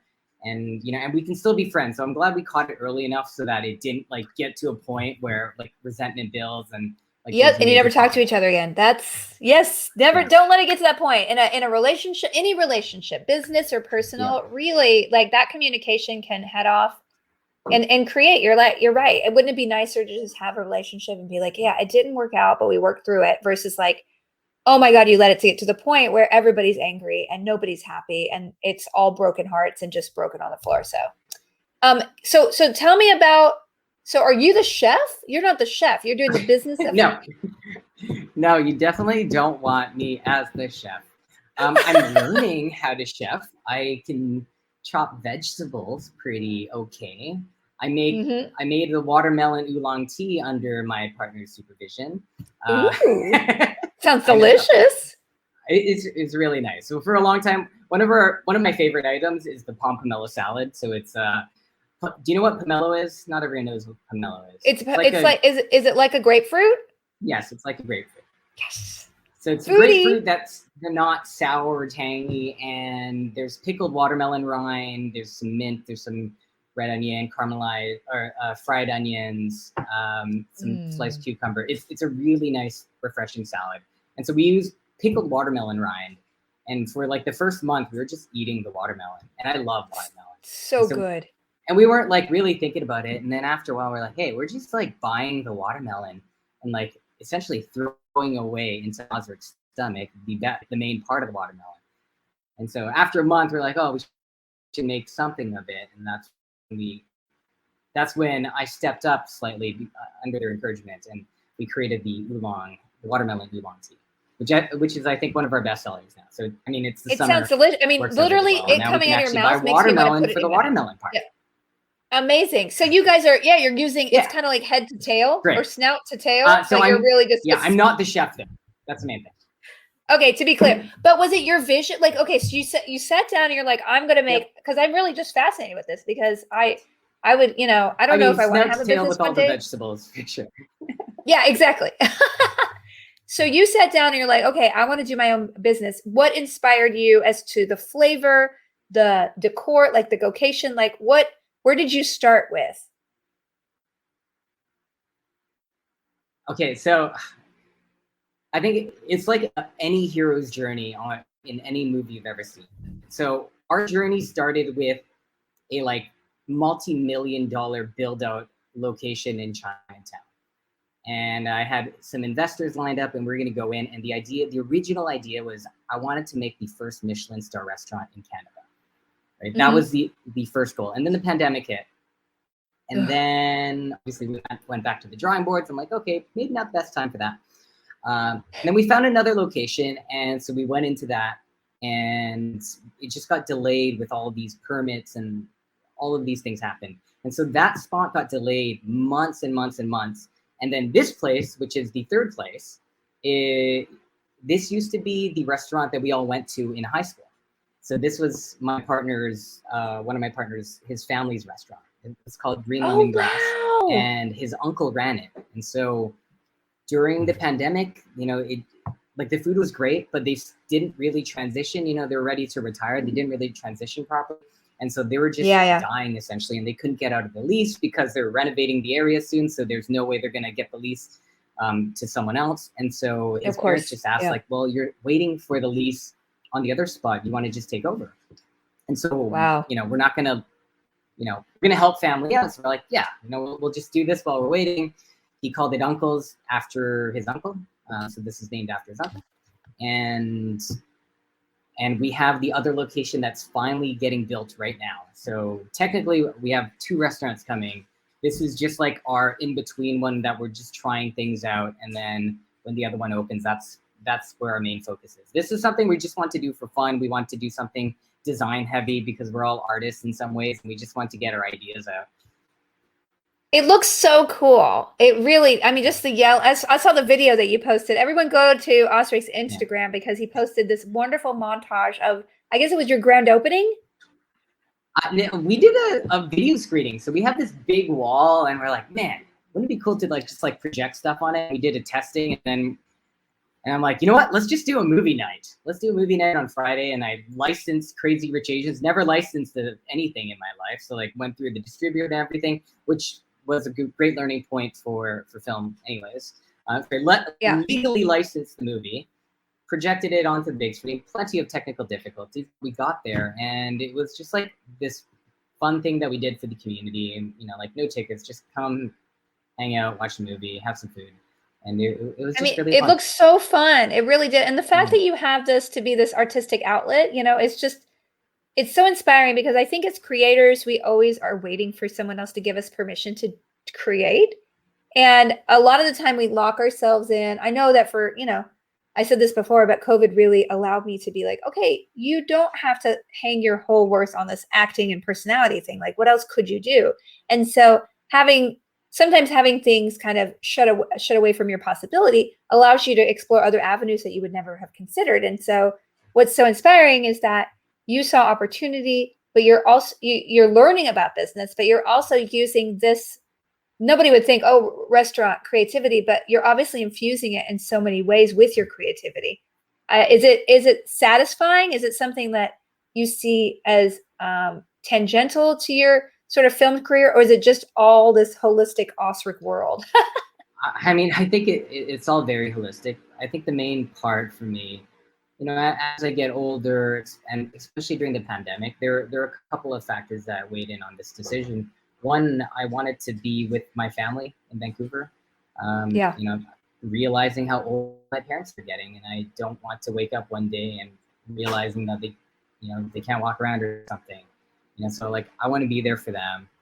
Two, I have been kind of like letting my life be dictated by whatever the industry or whatever I think the industry wants me to be or where it wants me to be, and I kind of just want to choose. I want to like say like, okay, my life is in Vancouver. I got these things. I have my roots down. And if there's a project that comes, I'll see if it fits into my life. Like I wanted to go from that approach as opposed to like, I'm available wherever you want, whenever you want. Like 100%.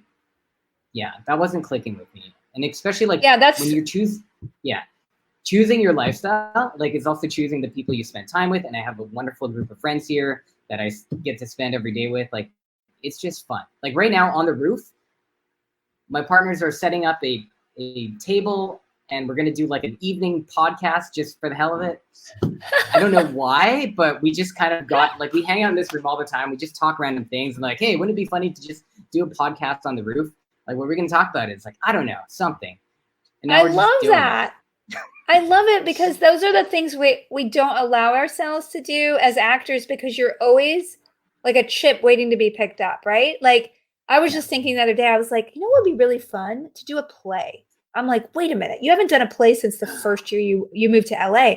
I'm like, well, could you do it? What if you got a job? I'm like, maybe I don't do a job for 6 months, And just the idea that I could do that, like financially, I'm able to I'm able to do some writing and streaming. And I'm like, goodness, how wonderful it is that I have, a lot of my other actor friends, don't have that privilege. They have to, move home or whatever. Like, I'm so happy to have, because of COVID primarily, created a world where I can decide what to do with my creativity and my time and be with my family more and my kid more and, travel a little bit for conventions. But at the end of the day, be more grounded and centered. And, you're right. Have a sense of place and ownership.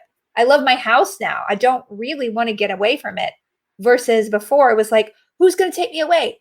When's the phone going to pick up? Like, do you want to take me away? I'm ready. Like, it's not real living, right?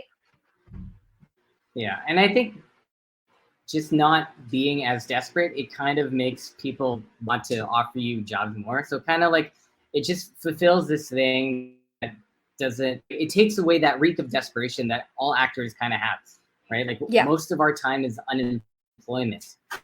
So unless you're one of the 1% that is like nonstop offers, like, oh, I got to make time in my schedule. Most of us have a lot of downtime that we're trying to fill it up with getting work. And a lot of, the idea of getting work is just like, I'm available, I'm here. I'll clear my schedule. And I think there's a better way of living. So that sinking feeling that on a Friday, I remember that for years on a Friday at 4 p.m. It's like, you have an audition in Santa Monica. I'm like, or I book a plane ticket and immediately I get a call back. And I'm just like, I guess I have to upend everything I want in the life. And I think, we're trained that we have to do that. But at the end of the day, it makes us so disempowered as artists because we're hanging our self-worth and our creativity and our artistry on the whims of other people who honestly don't value those things about us anyway. It's really a business for them, which makes sense, right? So we have to value our own artists in a lot of ways. And it seems like you and your friends have created that sort of magical group of you all enhance each other's creativity in a way. And that is so inspiring and so important for you to grow as a person. Yeah.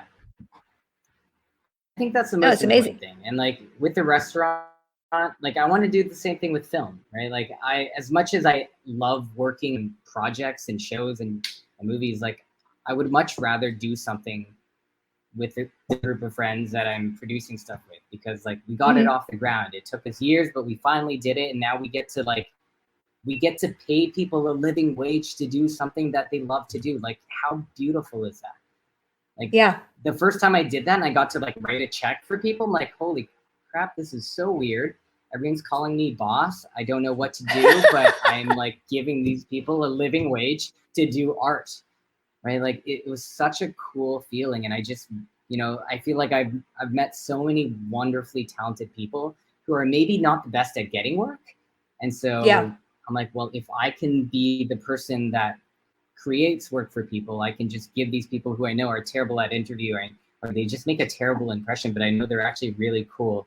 Like after like the second time you meet them, and they'll knock it out of the park every time. And so I think that was motivating. It's so wonderful, and like that's really what kept me going, because at a certain point, you know, I wish I knew now what I did then, because once you sell to once you get another boss, another company telling you what to do, then you don't have that sort of freedom to sort of take a risk.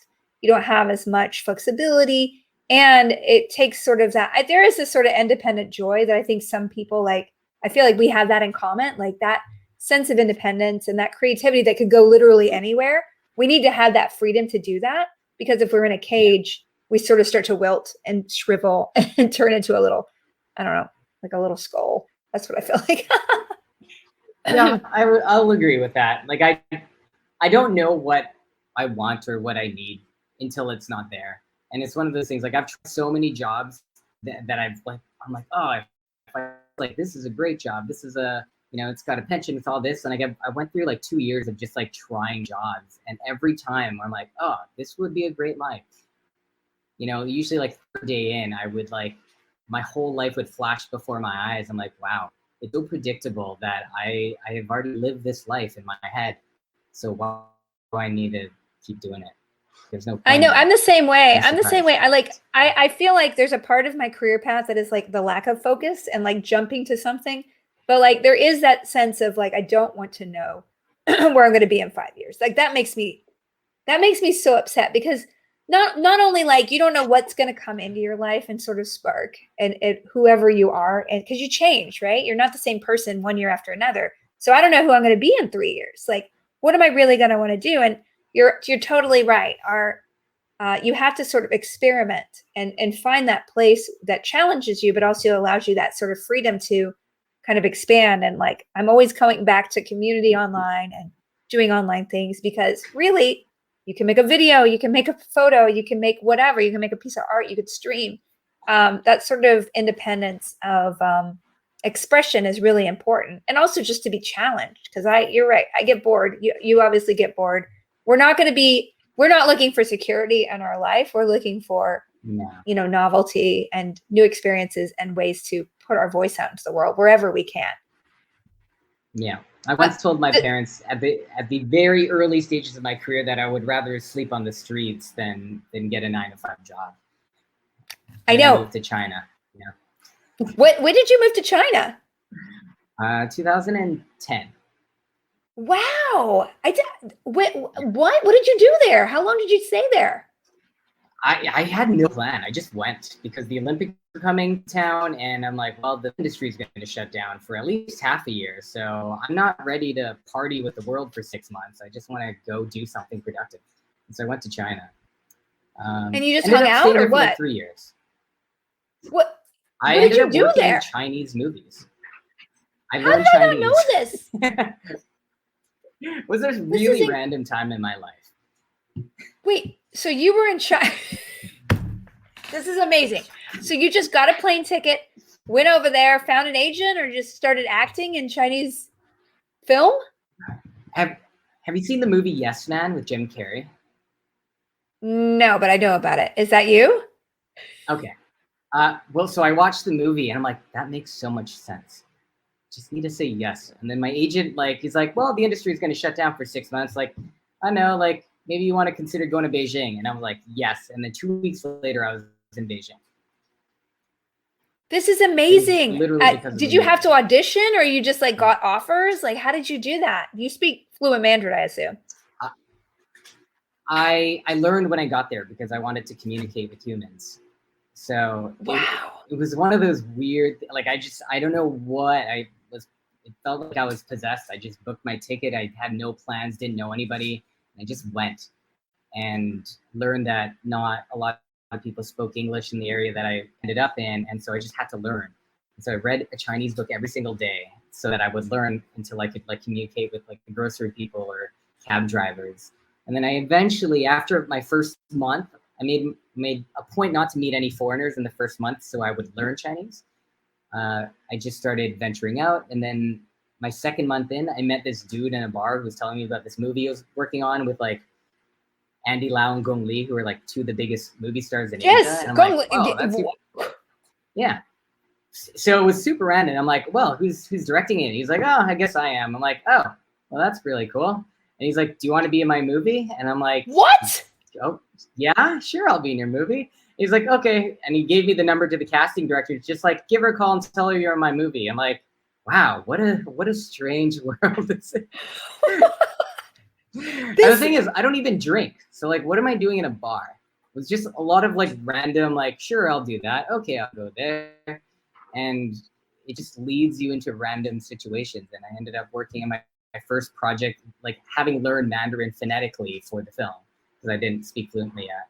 It was super weird. This is incredible. So you just kind of stumbled your way into Chinese cinema. And did that lead to more jobs? It did. It led me to more jobs. And then eventually I got an audition for a project in Cleveland, Ohio. I sent in a tape. They asked me to fly in for it. Did my audition. The callback for like a month. It was a pretty big like Paramount movie. And at the end of it, they're like, man, just so you know, like, we are so impressed at how good your English is. And it's because I flew in from China for the audition. I didn't tell them for a while. I just wanted to impress them. So I eventually got the job and I told them. Yeah, worked out. This is the best story I've ever heard in my life. Also, it's so inspirational because, okay, that, first of all, you know, once you have a kid, you cannot do these kind of things, Gall, because you are rooted. But the fact that you just picked up and went, I mean, this is my retirement dream, honestly, because when my baby is graduated and on her own, like that's all Felicia's doing. She's traveling the world, just going from place to place, just experiencing, and you just provided the template for just go ahead and do it. You know, you never know what's going to happen. The worst that could happen is you have an experience, you go home, but at least trying it is so important and just inspirational. So did you get the Ohio job? I did. And then it opened the doors to America for me. I got my own visa, and then I just started bouncing around and then eventually got Supernatural. So I spent time on the North American side. And like, you know, as you live this life, like you meet so many people who are kind of the same. Like one of my best friends in Beijing, she actually taught me a lot. Her name's Nina Griffey. She's from England, and she travels like more than anyone I know by herself, like this little English girl walking around like dangerous places, I would say. But no, you just got to be smart about it. And she'll like be very to the point and like, you know, learned a lot from her. My other roommate, Stanley Sang, who's still like, he moved to China. He still lives there. He's married with, you know, bought a house there and everything. Like everyone's kind of got all these weird things, and that's how they kind of ended up in the same places that you did. And I think having that community, you know, and it always comes back to the community. Like I couldn't have done it without those people in my life, right? Yeah. At every stage of my life, whether it's Beijing, LA, here, like you can't do it without the community around you, right? So I think I was very fortunate to be surrounded with the people that I was and am today. But it seems like you just kind of stumbled into it, and you allowed yourself to be open. I mean, I'm not really a oovy groovy person. I really am not. But, you know, there is a sort of mindset of opening yourself to possibility. And and some things will happen in your life if you're open to it and being at the same time being open to anything happening, but also being targeted. If you have something that you want to actualize in your life, keeping it on the top of the mind, you will see opportunities where you wouldn't have if you weren't prioritizing. I mean, you're prioritizing opening yourself up to experience. That is kind of prioritizing that. And in that and doing that, you were able to connect with people who really changed the course of your life in a really interesting way. And I think that's so, it's not in an ooby-gooby way. It just is a good life lesson. It's the Osric lesson. Yeah. Well, I think there's two things to that like really changed my life. One, the Yes Man movie. Like, I think the thing about that is that we all have a negativity bias, right? Mm-hmm. So like we're born with this negativity bias. I don't know if it's nature or nurture, but we will always jump to the negative. So when we try something new or scary, it's like we'll always jump to the, oh, this is bad because of this, right? Or this is gonna really like make us fail, or what if this happens? But we never think about all of the potential good things. And sometimes there's always going to be risk involved, but sometimes the risk is like this and the reward is like this. And so if it's a low risk, high reward situation, like you just got to train yourself to like recognize when those are and just go for it. If it's a high risk, low reward situation, stay away, right? And it's not always, we're not always good at recognizing that. And the other thing is like vision boards. Like the idea of a vision board used to seem so silly to me. And then I realized like, oh, this is actually the psychology behind a vision board. Is it just like it puts it in your selective, attention span. Because like, let's say I made a movie in the Philippines, and prior to that, I didn't know, like, I didn't really think of Filipino anything. But when I came back, everything that was Filipino, like, I'm like, oh, that's Filipino, that's Filipino. Oh, it turns out I live in a Filipino neighborhood. Like all of these things that I just never thought about was a thing. And so the vision board, like if you actually set a goal and it's there and you're reminded to think about it, you're going to start seeing all of those things in your life that sometimes you'll just pass by. But now because you've made it a thing, you will recognize all of those things that will lead you in that direction. That's why they work. Yeah, 100%. Like I wrote in my book, Embrace Your Weird, a lot of it is about defining yourself, finding out who you are inside, and then prioritizing what you want to accomplish and kind of focusing yourself on that one thing. Because I feel personally, my whole life has been trying to resolve my inner self, my inner self really knows what I should be doing. Like my inner self, and when I'm super anxious or super stressed or whatever, I think it's my inner self saying, hey, outer self, like your brain, hey, my heart is like battling to be heard. And my brain is saying, no, this is what you should do. This is what you should do. And really it's getting in touch with that sort of inner unconscious instinct, because yes, it's not just brain and heart, but like we subconsciously know where we want to go and what we want, but we suppress it with this intellectual brain that's kind of taught to us. And so I think a lot of the fight is, what do we really want? And what would really make us happy to try now? And letting ourselves acknowledge these things and actualizing them, like connecting that heart and the brain together, is most of the battle of life. But when you start to do that, you start to be on a path to a lot more happiness, I think. Yeah. That is a struggle. And honestly, this is my favorite subject. Whenever people want to talk, like, if you want to talk life and career and aspirations and dreams, like that's my favorite thing, because like this is the thing I think about the most. I love that. Also, your book is really awesome. I loved how like interactive it was and how easy it was to follow. Thank you. Yeah. Give it to me. Yeah, I think it really helped me. It really helped me just, it really helped me kind of prioritize. And you're right. The vision board is the same thing. It's like, maybe it's just really making sure that, again, our brain isn't telling us what should be on the vision board because people have told us that, or we think that. We really need to like tap into what will make us happiest on our vision board and what will make us most fulfilled on our vision board, and putting that on there. It's a really hard balance because you can't just operate from the heart. You can't just operate from the brain. You got to kind of synergize it so that you're working in tandem, like a partnership in a way. If anybody has any questions, we have some time to ask Osric a couple of questions. I know somebody said that you had been at somebody had a small question. They were at Huntsville Comic-Con and you had to cancel. Are you going to be able to go back next year? Do you know? Are you doing cons? Will I see you at one?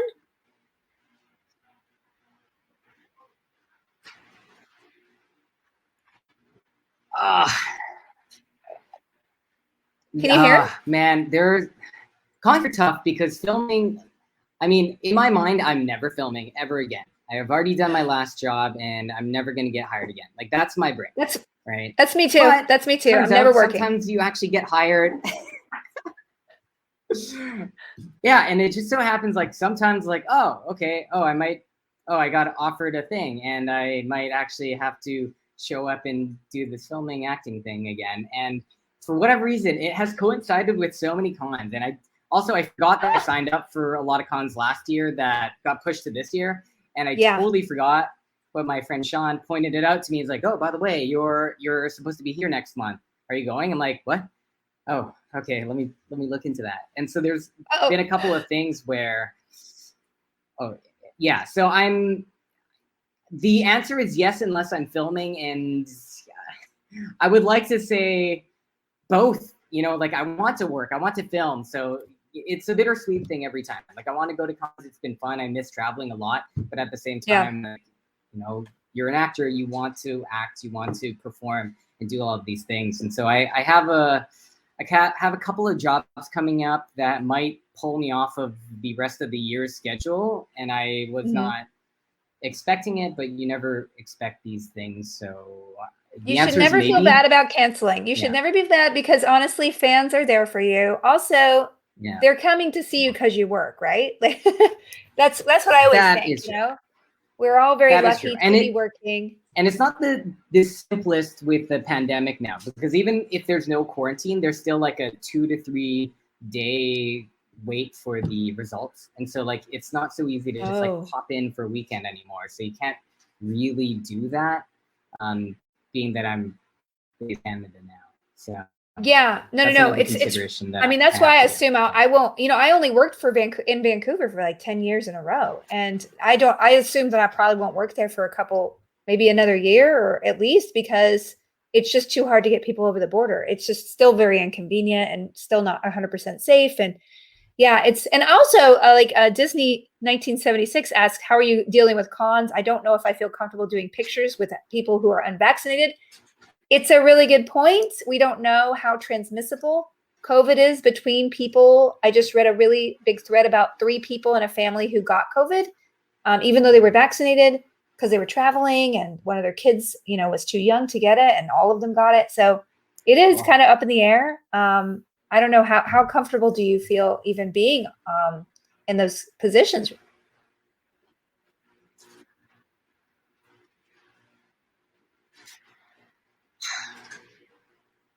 Hello? Hey, can you hear me? I mean, that's another thing that I haven't quite wrapped my head around yet. Yeah, I can hear you. Sorry. It's probably the internet here. There's just a little bit of a pause. I just got double vaxxed. Yeah, I just got double vaccinations now. And we have like our BC, like the province here, we've lifted a lot of restrictions. Like we don't have to wear a mask anymore. There's no mask mandate yet. 80% of the people, myself included, still wear masks. And some of this is like, is it okay? We are not sure. Might as well err on the side of caution because, you wear masks for other people anyways, and we're trying to be considerate people. And so there's a lot of these things. Like both my parents are fully vaccinated, and, even if there's like a 1% chance of making them sick and they get sick and that's a bad sickness, like I don't want to take that chance. No, like, it's true. I take chance enough, like being in a public place, and so like I don't want to. Yeah, I mean it's just like because we don't lose anything. It's slightly inconvenient, but I can make it part of my lifestyle. Like there's a lot of things that I don't enjoy. Like I don't enjoy exercise, but I make it part of my lifestyle to the point where I don't think about it. And so this is just another one of those things. Like I don't have to think about masks. I have a mask that works. It doesn't like suffocate me, and I can still function very well with it on. So why don't I just do that? So I'm on that side because I have too many people around me who I care a lot about, and I don't want to risk. You don't want to put it at risk. Yeah, I have a 4-year-old, and so she can be vaccinated. There's no 4-year-old vaccination yet. And so if I go to a con, you're supposed to not be able to get it and bring it back, but at the same time, you still worry about it, right? So it's something that we all have to consider. I've signed up for 3 or 4 in the fall. But the minute I don't feel safe, I'm just going to not be able to go. And, I'm online all the time, y'all. and you can go to Osric's restaurant. Okay, Osric, this is a really good question, which I forgot I could do this. MST3K Temple asks, what would the next dream challenge be for you to try to tackle? Oh, what would the next dream challenge? There are actually so many. I mean, we're gonna try to do this podcast. I don't say that's a dream challenge. This is just like, we want to talk about success and like what it means to be successful. We want to talk about like all of the failures that lead to the success, because I feel like pretty much everyone always talks about, successes, but they never talk about like all of those things that could have like crashed and burned and like sunk their careers, or like they would have gone bankrupt. Like I want to talk about that stuff, because to me, like there are 100 invisible failures that gets you to that very visible success. And so like I want to talk about that to like very interesting people, whether it be entertainment, business, like restaurants, politics, anything. I think that's what we want to do. And I think that's amazing. The dream is to get to the point where we can have people walk through our very dingy restaurant, go upstairs on this maybe slightly unsafe rooftop, and just talk with the traffic running and, like the night sky. I love it. That's an amazing, pretty dang cool dream. And also you have that enthusiasm. I mean, I would listen in a second. What about directing? Well, so have you directed? If you to Vancouver, I would have you. Yes. Oh, I gotta send you my short. Oh yes, you directed a short, didn't you? I think that's what you were doing. That's what you were about to go do. That was like 3 years ago, right? No, that was like 4 months ago. Oh, it was 4 months ago. That was maybe because I know I saw you at a con. I was like, I don't think it was 3 years ago. I saw you at a con. You were going to direct something. Oh yeah. It was right before. I think it was right before the break. My first feature. Yeah. Yeah, I think I went to the Philippines to produce my first feature film. That's what I did. Yeah. But you know what? Sorry, that is a good thing. I definitely want to write and direct a feature film. I think that would go. That's on my dream board as well. Although I'm going to wait until my kid is older to do that. Because I think Alaina was talking about that. She was like, yeah, I wanted to direct for many years, but my kids, it's so all consuming. And when you get on the bandwagon of directing and that becomes your career, you're just gone for months at a time, right? And she can't do that as a single mom of 4 children. She's amazing. So the fact that she's like kind of comfortable now that her youngest is 10, she's willing to she feels like it's okay. It's a time when she can start to separate and kind of prioritize that. I think that's, I think it's really interesting. And also just something as an actor, it feels like a natural progression if you are kind of business minded, but also like have a big creative urge. Just being an actor sometimes isn't totally fulfilling. I mean, it's nice to sit on set and be taken care of sometimes, but it also can get a little tedious. I can't imagine, being on a 22 episode show and not wanting to direct at some point. What about you?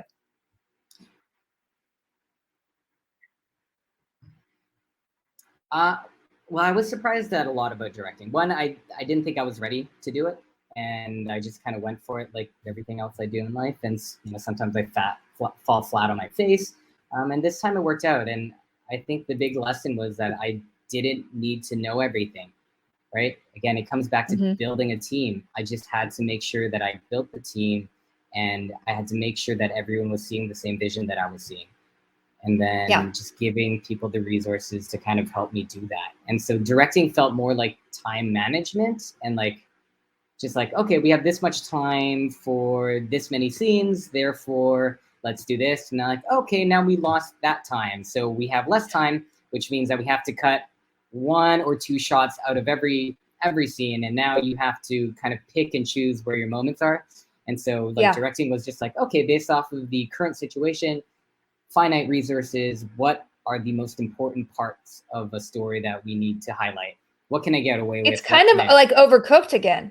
It's time management, right? It's resource management and time management. It's like tower defense and like an Overcooked, because you have to be like, okay, I have a scenario. I need to break this down. What am I going to do? Uh-oh, we have a breakthrough over here. I got to put a tower here.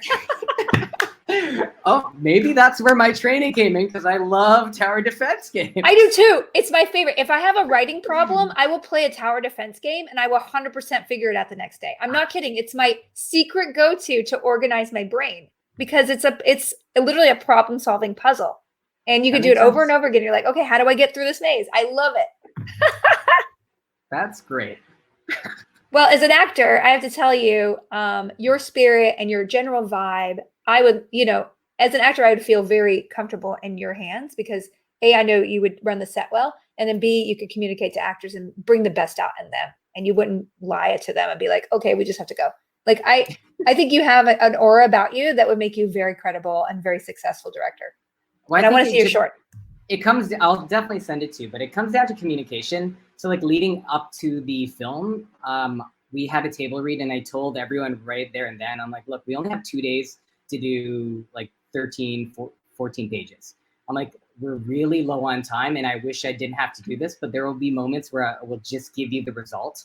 And I apologize for that. It's just because I have like maybe 2 takes at most per every shot that we have planned. So like I knew that going in, so I told them. Pretty much everyone nailed it on the table read, maybe a couple of notes, and I told them like, okay, this is more of what I was thinking. So like we worked things out before the day, so that on the day, if they were, I'm like, okay, your hand's not in frame, like they can adjust that, right? Mm-hmm. So it made it really easy to have that conversation, to just be like, this is how I'm going to direct, because I don't have the time to do it any other way. So I think as long as everyone understands where you're coming from, like, and I hope, and I said like, look, if you need anything, like, let me know now so we can plan around it. But if not, then this is the way we have to do it. And so like knowing that we were going into that, I think everyone was just super cool with, just taking that kind of direction. So, but that kind of communication, it's shocking that a lot of directors can't even do that. They're so into, they don't understand there's people on. I mean, I can't tell you how many directors I've just had of like, okay, we're moving on. He didn't say anything to me. Like, are we okay? Was it okay? Like, and I'm not that, I am insecure, but like, I don't need to be babied. I just would like to say, okay, great. That was great. Let's moving on. Like just that simple communication is so basic, but at the same time, so lacking in so many people in that chair. And it's shocking. It really is. Well, having been in that chair, I will say like, there's so many things overwhelming you most of the time that it is like the last thing that comes to mind. Like having been an actor, like I think I prioritize that a little bit higher, because like you can, like I had some amazing actors. I had Ken Kirby and Jackie Lai. Both are like working actors, very, very successful. And like even them, like, wow, why are they looking at me like that? Like I feel like they should just be so confident because we're so lucky to have them. But at the same time, like they still, everyone needs that assurance. Everyone needs that assurance. Yeah. Like no one wants to be left in the dark. Right. No. And I think that was like one big lesson that I took away. I'm like, oh, like that makes sense. Like everyone, like we're all like, you can't put anyone on a pedestal. Like we're all there together. So let's just make sure that we're all still on the same page at the beginning and by the end of it. Right. That's amazing. Yeah. Yeah. It's just a fun process. Well, I want to see your short. Okay. Last question before we end. This is important. Lark33 asked, Osric, what's your favorite dish at your restaurant? What do you recommend? So funny thing, because I'm vegetarian and this is a fried chicken spot. Is your other restaurant going to be a vegetarian? The other restaurant is going to be Southeast Asian, pescatarian, half plant-based. So okay. So then you're going to be able to eat at your next restaurant. Yeah. Like I'll eat time, and we just added a spicy shrimp sandy, which I have had, and it is really good. If it weren't for the palm pomelo salad, which I just think is a really nice, refreshing item, it's something I could eat every single day. That is my favorite item. And I think with fried foods, like when I used to eat a lot of fried chicken, I think one thing that was lacking was like freshness on the menu. Yeah. And now having run a restaurant, I understand why it's hard or sometimes impossible to do that. They just don't have like the kitchen space to do that. We are making additional efforts to offer fresh options. So I hope we can have a couple more of that. But the palm pomelo salad, by far my favorite. Well, everybody, now where can people find this? Do they need to follow Uncle? Like, what can I follow to drool? At Uncle's Snack Shop, SS Snack Shop. Wait, Uncle's with shop? With an S, and then it's the Snack Shop is after that. So the SS. S. Uncle's Snack Shop. Yes, there's two S's in a row. Okay, Uncle's Snack Shop. Thank you, Felicia. Snack Shop. And then we have the Sayola restaurant that will be opening in a couple of months. Okay, so they just need to follow you on socials, and they'll get all I'll post about it. I'll be better at that. It's okay. You know what? You can't be great at everything, which you pretty much are. Thank you so much for coming on here. And I can't wait to get to Vancouver and check all of this out. Because as you know, I love eating and I'm so impressed, inspired, and just, I hope that even though you're going to be working a lot, I hope we do cross paths so we can have a nice, I can't safe wait hug. to have you here. Yes. Yes. Please be my guest. Come here. And I hope to see you again in LA or at a con or something, or in Vancouver. Any of that, dear. Okay. Yeah. I'll see you later. Bye. Bye. Bye. All right, you guys. Oh my gosh, what a nice evening of felicitations. That 2 hours went by so fast. I can't even tell you. I am so grateful, so happy to have all of you here to enjoy this talk show. If you liked it, next week I will be having Sam Smith and Jim Beaver are going to be for the first hour, and I believe Kim Rhodes is going to be for the second hour. So if y'all want to come back, it's another supernatural, State of the Natural from 7 to 9. I will be transcribing it and releasing it as a podcast later. Hi, podcast listeners. All right, see y'all later.